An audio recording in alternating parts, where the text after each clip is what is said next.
Hello students, ई classes bye Manish sir में आप लोगों का स्वागत है। अभी तक आप जो 10th क्लास के स्टूडेंट्स हैं उन लोगों के लिए टीचिंग कंटेंट जो है, लर्निंग कंटेंट जो है वो आ रहा था आपको इस चैनल पर।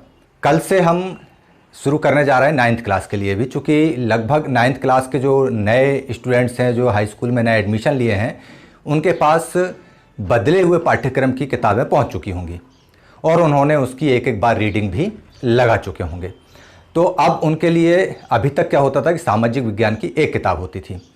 अब आपको सामाजिक विज्ञान विषय के अंतर्गत इतिहास, नागरिक शास्त्र, अर्थशास्त्र और भूगोल की 4 अलग अलग किताबें होंगी।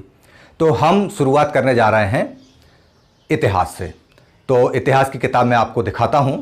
ये नए पाठ्यक्रम के अंतर्गत ये किताब है सामाजिक विज्ञान भारत और समकालीन विश्व, एक कक्षा 9 के लिए इतिहास की पाठ्य पुस्तक, मध्य प्रदेश राज्य शिक्षा केंद्र भोपाल समग्र शिक्षा के अंतर्गत यह निःशुल्क वितरण के लिए आप लोगों को मिल चुकी होगी। तो इसके अंतर्गत इस पाठ में चूँकि दिया हुआ है फ्रांसीसी क्रांति से इस पाठ्य पुस्तक का अध्याय आरंभ होता है, तो मैं इसी को लेकर के आगे बढ़ूंगा। फ्रांसीसी क्रांति की शुरुआत कैसे हुई, उस समय फ्रांस का समाज कैसा था, इन सारी चीज़ों को लेकर के हम बहुत विस्तृत चर्चा करने वाले हैं। तो आप लोग इस चैनल को लगातार देखिए और इसमें आने वाले वीडियोस। हाँ, एक चीज़ और बता दूं मैं कि 9th क्लास के लिए चूँकि ब्रिज कोर्स चल रहा है, कक्षा 8 पास होकर के विद्यार्थी यहाँ पर आए हुए हैं, तो उनके लिए ब्रिज कोर्स अर्थात सेतु पाठ्यक्रम, जिसमें सरल अंशों को 9th क्लास से जोड़ने के लिए आपको एक पाठ्यक्रम बनाया गया है जिसमें अंग्रेजी, गणित और हिंदी पढ़ाई जा रही है। ऐसी स्थिति में सामाजिक विज्ञान के जो पाठ्यक्रम है उस पर बहुत ज़्यादा ध्यान या बहुत ज़्यादा समय आप लोग नहीं दे पाओगे। तो हम एक काम करेंगे कि सप्ताह में 2 वीडियोज़ आपको सामाजिक विज्ञान के लिए 9th क्लास के लिए मैं उपलब्ध कराने की पुरजोर कोशिश करूँगा। तो आप लोग हो जाइए तैयार।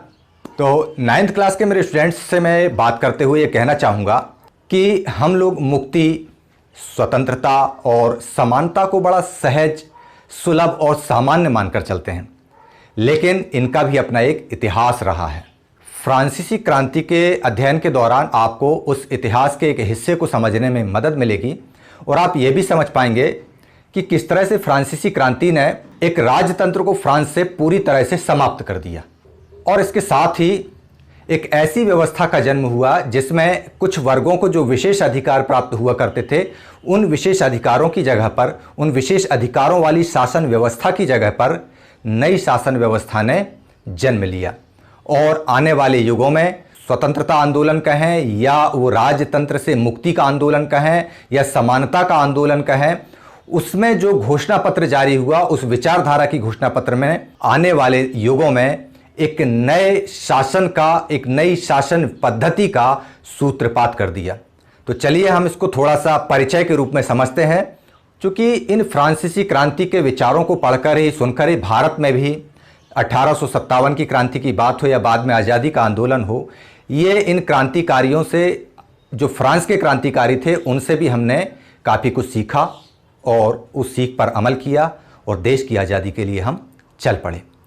तो आज आपके पास अवसर है। हालांकि हो सकता है कि ये विषय समझने में थोड़ा आपको कठिन लगे, मैं समझाने में आपको थोड़ा सा ज़्यादा वक्त इसीलिए ले रहा हूं कि आप लोगों को सप्ताह में सिर्फ 2 वीडियो या 2 कंटेंट इसके मैं उपलब्ध कराऊंगा, उनको बहुत अच्छे समझें। जो समझ में ना आए उसके लिए बेझिझक कमेंट बॉक्स में लिखें, मैं आपकी प्रॉब्लम सॉल्व करने की पूरी कोशिश करूँगा। तो चलिए हम देखते हैं फ्रांसीसी क्रांति एक परिचय। फ्रांसीसी क्रांति एक परिचय। सन 1789 की 14 जुलाई सुबह सुबह का वक्त था और जगह थी फ्रांस की राजधानी पेरिस। पेरिस के नगर में बड़ा ही आतंक का माहौल था। लोगों में अफरा तफरी मची हुई थी। एक डर, एक भय, एक दहशत का वातावरण पूरे नगर में व्याप्त था, समाया हुआ था। सम्राट ने शहर में सेना को घुसने का आदेश दे दिया था। अफवाह ये थी कि सम्राट सेना को नागरिकों पर गोली चलाने का आदेश देने वाला है। लगभग 7000 मर्द तथा औरतें टाउन हॉल के सामने एकत्र हो गए और उन्होंने एक जन सेना का गठन करने का निर्णय ले लिया।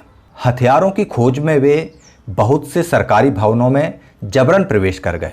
अंततः सैकड़ों लोगों का एक समूह पेरिस नगर के पूर्वी भाग की ओर चल पड़ा। पूर्वी भाग में क्या था? वहाँ पर बास्तील का किला हुआ करता था और उस किले की जो जेल थी उसको तोड़ डाला लोगों ने, जहाँ पर भारी मात्रा में गोला बारूद मिलने की संभावना थी। लोगों को यह था कि वहाँ हमको गोला बारूद मिल जाएगा और हम उस जेल को तोड़कर गोला बारूद लेकर हथियारों पर कब्जा कर लेंगे। तो हथियारों पर कब्जे की सशस्त्र लड़ाई में जो बास्तील के किले का कमांडर था वह मारा गया और कैदी वहाँ जो बंद थे उनको छुड़ा लिया गया। हालांकि उन कैदियों की संख्या केवल 7 थी। सम्राट की निरंकुश शक्तियों का प्रतीक होने के कारण बास्तील का किला लोगों की घृणा का केंद्र था।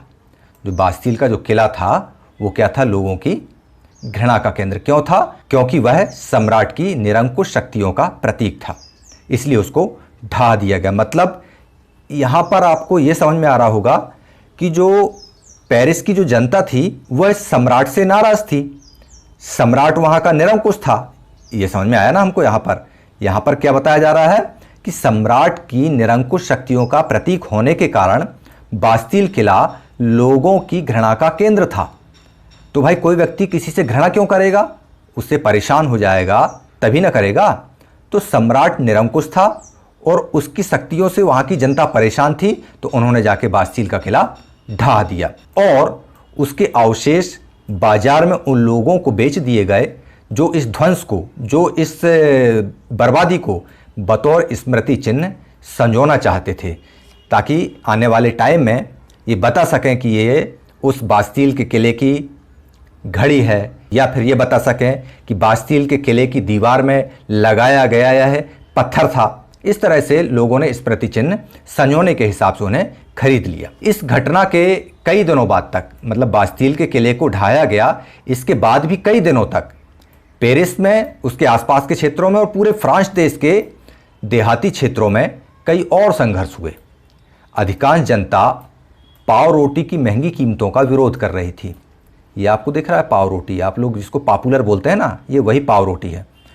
इसकी कीमतें इतनी बढ़ गई थी कि लोग उसको खा नहीं पा रहे थे। मतलब 1 रुपये की चीज़ जैसे 100 रुपये में मिलती है, उस तरह से पाव रोटी की कीमत बेतहाशा बढ़ चुकी थी। बाद में इस दौर का सिंहावलोकन करते हुए इतिहासकारों ने इसे एक लंबे घटनाक्रम की एक शुरुआती कड़ियों के रूप में देखा, जिसकी परिणति क्या हुई?